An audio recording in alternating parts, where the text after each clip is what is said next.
La réforme de l'État est une préoccupation majeure de tous les gouvernements dans le monde entier, qu'il s'agisse de pays développés, de pays émergents ou de pays les moins avancés. La réforme de l'État est une préoccupation.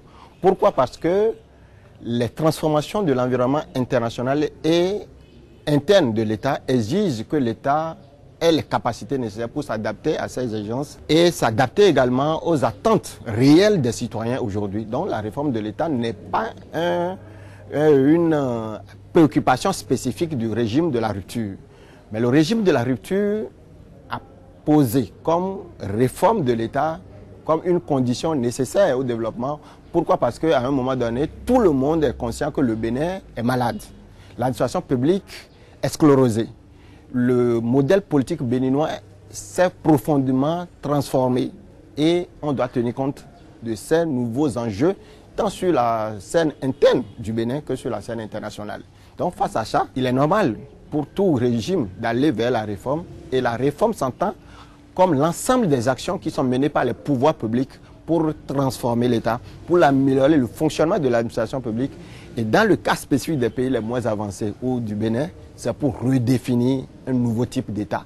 Et ce type d'État, aujourd'hui, ça va de l'État moderne, il faut construire un État moderne, un État capable et un État développementaliste. Ce sont des nouveaux concepts aujourd'hui. Si on veut définir réellement une réforme de l'État, qu'on doit aller vers ces concepts-là pour avoir quel type d'État que nous voulons pour nos pays. Dites-nous, quelles sont les étapes préliminaires d'une réforme de l'État? Oui, la réforme de l'État est une démarche très complexe qui commence par le diagnostic approfondi et global de l'État. Dans chaque secteur, il faut qu'il y ait un diagnostic. Si je prends le cas du Bénin, puisque nous sommes là pour le Bénin, nous subissons tous, autant que nous sommes béninois, des conséquences de la mauvaise gouvernance, tant au sommet de l'État qu'au niveau de l'administration publique. Mais il faut aujourd'hui un diagnostic approfondi et global de l'État pour savoir quelles sont les causes réelles de ce dysfonctionnement-là. Pourquoi nous en sommes là après 26 ans d'expérience démocratique? Et c'est le diagnostic approfondi, conduit par les experts avérés du domaine qui vont nous permettre de dire voilà l'état, la maladie dont souffre notre État et voilà les diagnostics qu'il faut poser aujourd'hui pour aller vers la guérison. Parce que ça, comme un bon médecin, il ne peut rien faire tant qu'il n'a pas les résultats d'un diagnostic approfondi de l'État. Et c'est là où aujourd'hui, il faut commencer par poser la question de la réforme de l'État. Et deuxièmement, après ce diagnostic, il faut identifier les actions réelles qu'il faut mener. Et ces actions qui vont nous permettre d'aller maintenant, est-ce que nous avons besoin de réviser notre constitution? On l'identifie. Est-ce que nous avons besoin de réviser les lois organiques?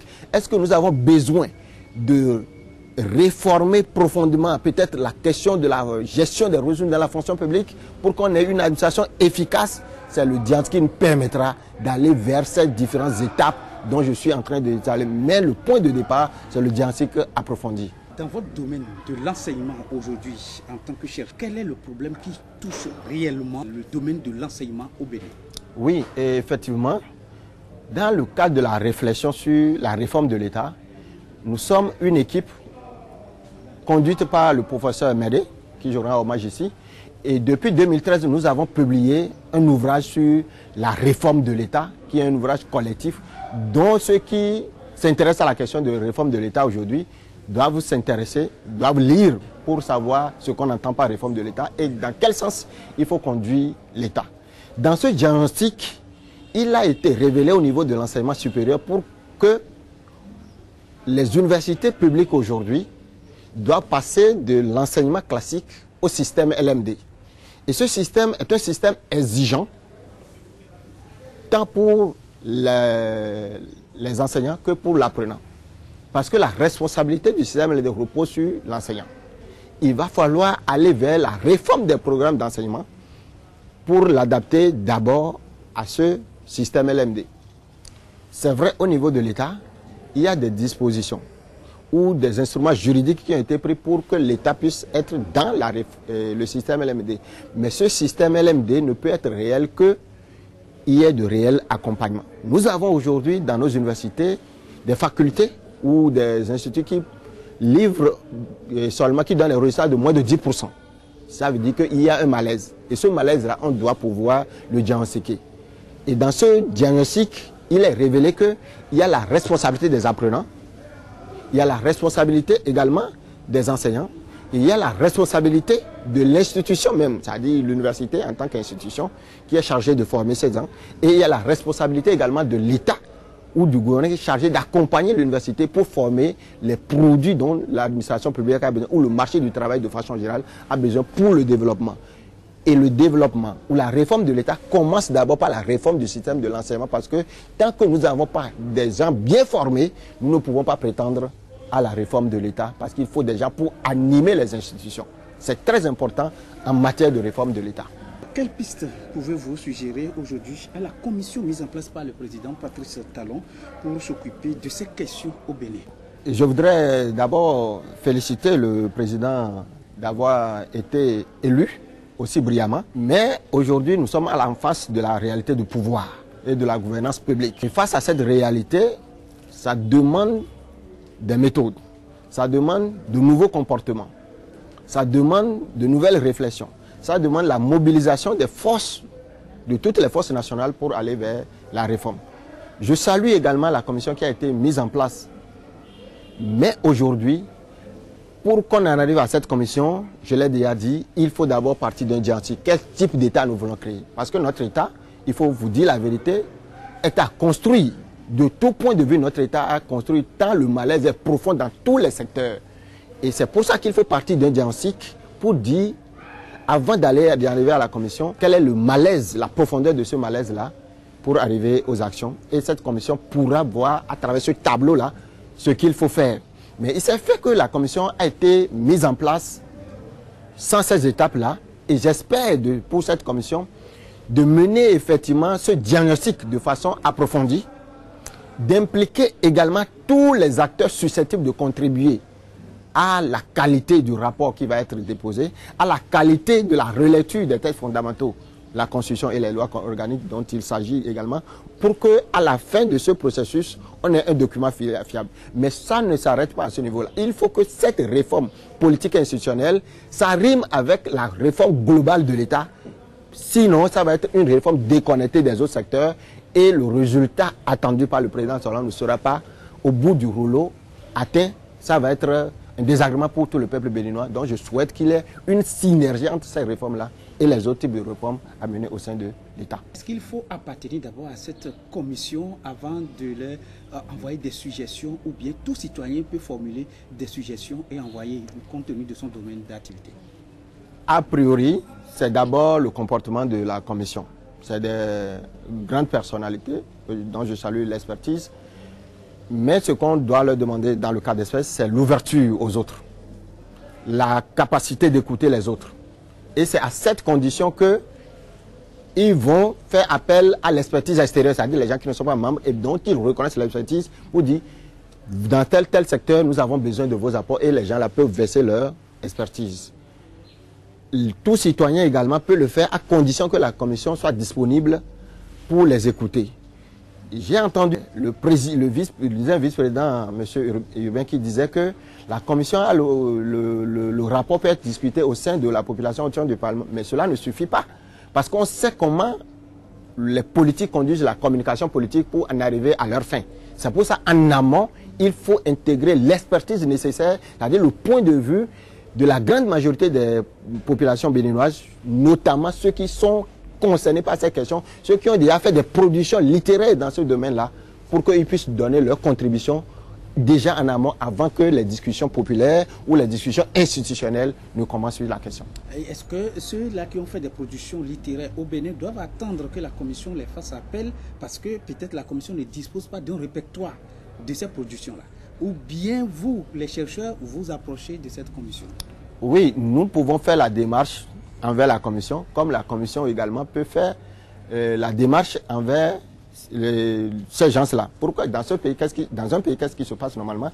Lorsque vous engagez une réforme de telle ampleur, c'est d'abord faire un état des lieux de la littérature qui est produite dans ce secteur-là, pour dire qui sont ceux qui sont concernés. Et d'abord, le premier réflexe doit aller vers le monde universitaire. C'est des gens qui sont chargés de produire de la connaissance pour l'avancement de toute la société.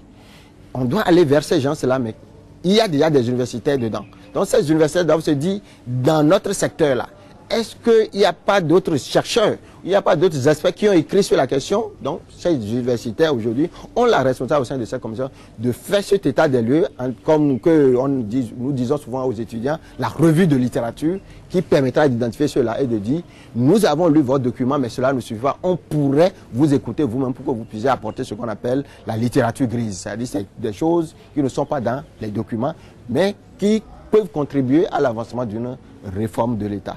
Cette démarche, si elle n'est pas bien menée par la Commission, les gens, vous savez, dans notre pays, ils peuvent ruminer des choses et n'ayant pas les moyens de se faire entendre, ce serait une des compétences étouffées.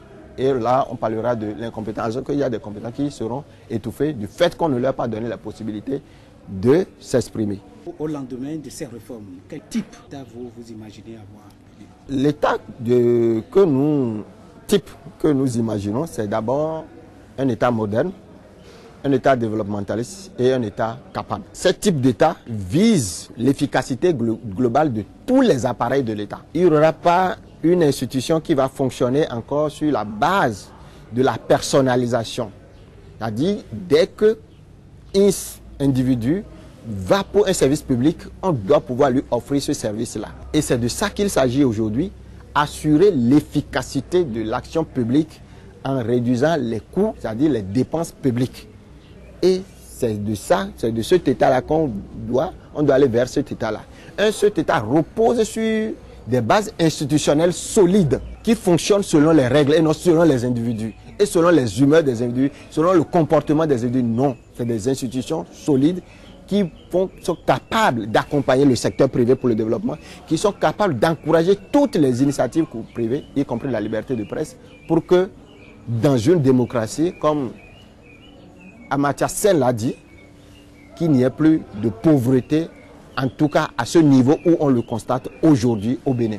Parce que la pauvreté est devenue endémique, la pauvreté est devenue chronique, et vous avez des masses dans notre pays aujourd'hui qui végètent dans l'extrême misère.